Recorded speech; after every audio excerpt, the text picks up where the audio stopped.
Bonjour Jacques. Bonjour Luigi. Alors Jacques, vous avez un parcours tout à fait étonnant parce que multiple, si j'ai bien compris. Est-ce que vous pouvez un peu m'en parler? Oh, il est tout simple. Il est tout simple. Moi, je suis d'abord un homme de la Terre. Et l'homme de la Terre est devenu ingénieur agronome. Puis ensuite, j'ai bifurqué. J'ai pris d'autres chemins de traverse, comme on dit, dans la forêt. J'ai fait de l'histoire des sciences. J'ai fait de la théologie. Et puis j'ai fini par regarder un petit peu au-dessus de moi, vers les étoiles. Et je suis rentré à l'agence spatiale pas pour construire des fusées, ça je suis incapable. À une époque, je pensais planter un jardin dans l'espace. Ça, c'était un grand projet. Et puis, non, en fait, je m'intéresse au pourquoi de l'activité spatiale. Pourquoi on va dans les étoiles, qu'est-ce qu'on y fait, qu'est-ce qu'on y laisse. Donc j'imagine aussi que vous vous intéressez au vivant et à l'évolution du vivant. Pour vous, c'est quoi un être vivant? Ça, c'est, vous le savez bien, Luigi, la question la plus difficile qu'on puisse poser. Oui, on me l'a déjà dit. Pourquoi? Parce que vous et moi, on est vivants. Oui. Donc, vous me posez une question sur moi-même. Et moi, je ne peux pas me regarder en disant, bah oui, je suis vivant parce que, bah non, je me regarde. Et donc, on est plongé dans le vivant. On est comme Obélix, on est plongé dès notre enfance dans le vivant, et donc, on ne peut pas reprendre la potion magique. Tout ça, non. Alors, très sérieusement, en tout cas, le plus sérieusement possible que je puisse vous répondre, c'est ça s'expérimente. C'est d'abord, le vivant, c'est d'abord quelque chose qui s'expérimente. Le vivant, pour moi, c'est une évidence. Je suis vivant, vous êtes vivant. Et ensuite, je l'expérimente. Alors, évidemment, les scientifiques ne peuvent pas se contenter de ça. Ils ont essayé de trouver des manières en disant, bah oui, le vivant, par exemple, ça se reproduit. Oui, bon, c'est ça. Un vivant va donner un autre vivant. Alors, 36 manières, quelquefois il faut être deux, quelquefois être tout seul, quelquefois ça donne un vivant donne deux vivants, ou un vivant donne avec un autre des milliers de vivants. Bon. On dit, bah, le vivant, c'est celui qui est capable d'assimiler son environnement. Alors ça, c'est une question intéressante, je crois qu'on en reparlera aussi, parce que ça veut dire qu'un vivant, il n'est jamais tout seul. Il est en relation avec son environnement, il l'utilise déjà, il s'en nourrit. Alors bon, donc la capacité d'ingestion est sans doute une capacité que l'on peut accorder au vivant. Ce qui veut dire aussi, si on ingère, c'est que l'on digère et ce qu'on excrète. Donc le vivant, c'est aussi celui qui produit des choses que d'autres vont peut-être utiliser. On ne sait plus trop où est la distinction entre le vivant et le non-vivant. On va dire, oui, mais un ordinateur, il est capable de penser, pas aussi bien que vous, mais presque. Il est pas, voilà, il est capable, il a aussi besoin, il est aussi entouré, il a un réseau, etc. Donc on le sait bien, la limite n'est pas si simple que ça. Moi, je dirais au fond, c'est pas tellement grave. C'est pas tellement grave parce que je suis certain que tout ce qu'on dit du vivant est tellement compliqué, est tellement varié, qu'au fond, ça nous ramène, bon, et pour vous, c'est quoi, et puis comment vous allez l'appliquer. Mais je crois qu'il faut garder une définition la plus large possible, parce qu'on le sait, le vivant ne cesse de nous étonner. C'est peut-être à la limite la définition que je garderai, ou une des grandes caractéristiques. Le vivant, c'est ce qui, nous les humains, ne cesse de nous étonner. Mine de rien, on m'a dit qu'il y avait des organismes vivants, par exemple. Et pour le coup, ces organismes-là, on m'a aussi parlé des espèces, différentes espèces. Pour vous, une espèce, c'est quoi ça? La question de l'espèce, en fait, la question de la classification. L'idée de l'espèce, au départ, c'est déjà de faire la différence entre, on va dire, des êtres vivants, si tant est qu'on a su les définir. Bien. Et donc, l'espèce, au sens le plus scientifique du terme, c'est une des classes du vivant. Oui. On est ici dans une bibliothèque. Bon. Si j'avais le temps, mais je ne vais pas faire, je pourrais compter chaque livre. Oui. Puis me dire, tiens, ce serait marrant. Alors déjà, en étant sûr qu'ils ne bougent pas pendant que je les compte. Oui, tout à fait. Bon. Puis ensuite, je me dis, tiens, ce serait amusant que je les classe par taille. Alors je vais prendre des petits, je vais prendre des grands. Bon. Et puis là aussi, en espérant que pendant que je les classe, ils ne soient pas en train de grandir ou de diminuer. Oui, des choses d'avant.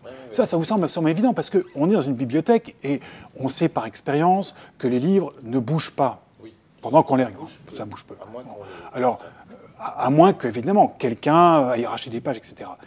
Le problème du vivant, c'est que par lui-même, il bouge. Imaginons un livre qui soit vivant, qui effectivement rajoute de lui-même quelques pages, change de hauteur, de couleur, se balade, change de rayon, etc. Et c'est ça le grand problème qu'ont eu nos anciens, et nos anciens qui ont vécu ici, dans ces lieux. C'est qu'ils se sont dit, on veut décrire tout le vivant. Mais entre-temps, le problème, c'est qu'on s'est rendu compte que ce n'était pas si simple que ça. Que les tiroirs entre les espèces, que les pages des herbiers, que vous avez peut-être vu, bon, c'était perméable. Et quand il y avait des individus qui s'amusaient à passer de l'un à l'autre.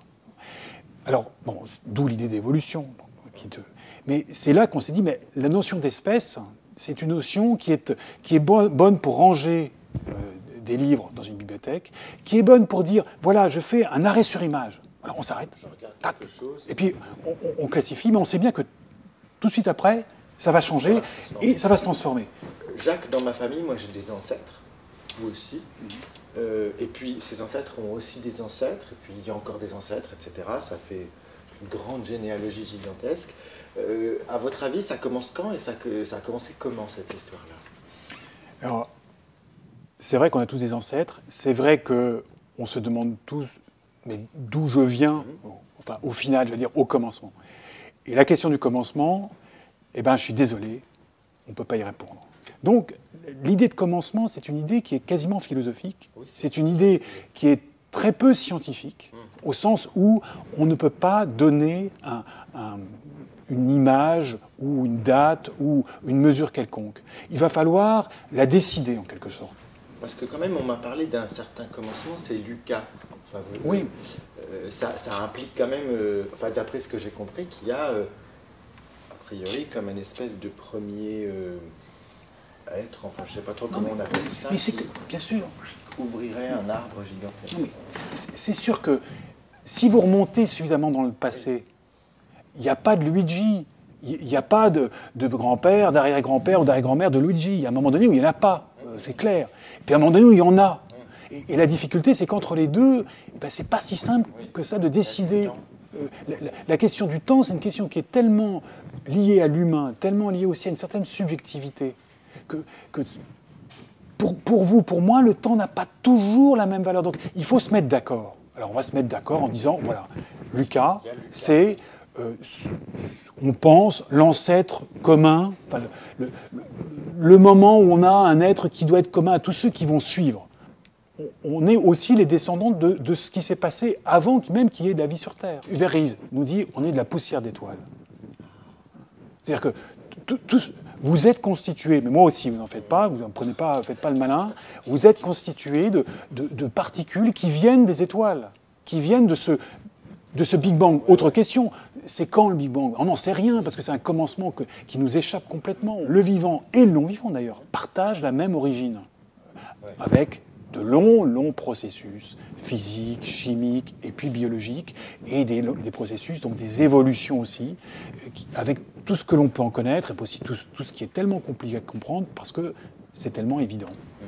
Et la diversité, pour vous, c'est quoi?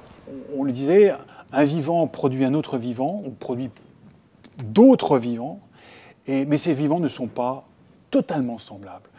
Dans le vivant, il y a cette capacité à se reproduire, mais à produire du divers. Le hasard, ce n'est pas un acteur, le hasard. Le hasard, c'est une qualité. C'est quelque chose qu'on constate. Oui. Il n'y a pas de plan. Si, en sortant de cette bibliothèque, comme on est dans un bâtiment qui est vénérable, ce que je ne me souhaite pas, mais une tuile se détache et me tombe dessus. Dessus, pile poil. On va dire c'est par hasard. Oui. Pourquoi on va dire c'est par hasard? C'était pas prévu. Parce que c'est pas prévu, et en même temps, c'est comme si quand même quelque chose était prévu pour moi, parce que ça me concerne moi. Si la tuile était en train de tomber en ce moment. Oui, on est ici. Bon, moi je suis ici, je ne vais pas parler de hasard, je ne vais pas parler de tuile, je n'ai rien parlé. Or, c'est la même chose. Que cette tuile, entre guillemets, attende, que l'événement ait lieu maintenant, que la tuile qui tombe maintenant, ou quand je vais quitter cette bibliothèque. C'est deux événements complètement distincts. La tuile qui tombe parce que le bâtiment, où il y a un petit coup de vent, et moi qui sors, ce sont deux événements différents. Et c'est comme ça qu'on qualifie le hasard. C'est deux événements ou deux ensembles d'événements qui sont totalement indépendants l'un de l'autre, mais qui se croisent à un moment donné. Mais si on parle de hasard, parce que quand même on dit c'est bizarre quand même. C'est comme si cette tuile avait attendu. Donc c'est le comme si qui fait qu'on parle de hasard. Donc si on parle de hasard, ça veut dire, bien sûr, ça pourrait vous faire croire qu'il y a une grande intention. Il n'y a pas d'intention. La nature produit de la diversité au hasard, c'est-à-dire sans plan préétabli. On constate que certains individus se reproduisent. Donc il y a ce qu'on appelle la sélection naturelle. Une fois encore, et bien, il n'y a pas un grand sélectionneur. Mais c'est comme si, souvenez-vous de comme si avec le hasard, c'est comme si il y avait un sélectionneur. Parce qu'au fur et à mesure, il y a des facteurs qui jouent.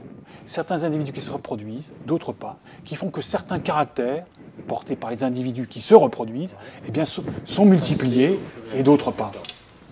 Est-ce qu'il y a un lien pour vous entre les systèmes sociaux et l'évolution des espèces? Nous sommes des animaux, Oui. Nos sociétés sont donc des sociétés en partie animales. Qu'est-ce qui m'empêche de reconnaître qu'une partie de nos relations eh bien, sont tout à fait semblables à celles que je peux observer chez des animaux? Et pour vous, Jacques, la transmission, c'est quoi et ça sert à quoi? Il y a deux choses intéressantes. C'est que d'une part, l'humain a vraiment besoin de la transmission, j'allais dire, de tout ce qui est l'éducation. On sait que le petit homme, il naît complètement démuni. Oui. Il a un besoin immédiat, impérieux, d'avoir une mère, d'avoir des parents qui non seulement le nourrissent, mais aussi lui apprennent ce que c'est que la vie. D'autres animaux n'ont pas besoin de tout ça. Certains, ils sont à peine nés que ça y est, ils savent déjà tout faire, parce qu'ils n'ont pas grand-chose à savoir faire. Et tout ça est déjà dans leur... Ça a été transmis en même temps que la vie. Bon. Donc la deuxième qualité, c'est que c'est pas de la transmission biologique. C'est-à-dire que je peux profiter de ce que mes parents ont eux-mêmes appris. Dans votre parcours, si j'ai bien saisi, vous ne séparez pas la foi et la science. Pour vous, où et comment ces deux choses-là se rejoignent? Donc, le propos du scientifique, c'est déjà de savoir comment ça marche. Alors, il va faire des hypothèses. Et puis, il va tester ces hypothèses. Il va retourner sur le terrain, il va créer des expériences dans son laboratoire et voir si son hypothèse fonctionne ou pas. Puis si ces hypothèses marchent pas mal, il va pouvoir passer à ce qu'on appelle une théorie. Alors une théorie, c'est déjà une super hypothèse. C'est une vision plus globale où on se dit, bon, je ne m'intéresse pas seulement au fonctionnement de telle ou telle partie, non, mais une vision un peu plus globale. Alors on parle de théorie de l'évolution. Comment se fait-il qu'il n'y ait plus aujourd'hui de crocodiles dans la Seine alors qu'on trouve des fossiles de crocodiles pas très loin de Paris? Bon, c'est parce qu'il y a eu une évolution. Et cette évolution, elle utilise tel mécanisme, comment ça a pu se faire, etc., etc. Donc, globalement, la science, c'est ça. Je vais être caricatural, parce que tout ce qui relève de la foi, mais quand vous parlez foi, je pense que vous parlez plutôt religion.